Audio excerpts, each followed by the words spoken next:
deadly force. We'll look at some statistics and racial disparities in the evidence we have. We'll talk broadly about police discretion. What does that mean? Why do police need discretion, and what are the dangers of, or what are the risks of discretion, of too much discretion? And then we'll look at some of the research on the relationship between policing and crime. Okay,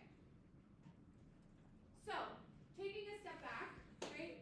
Democratic societies face really difficult questions of maintaining order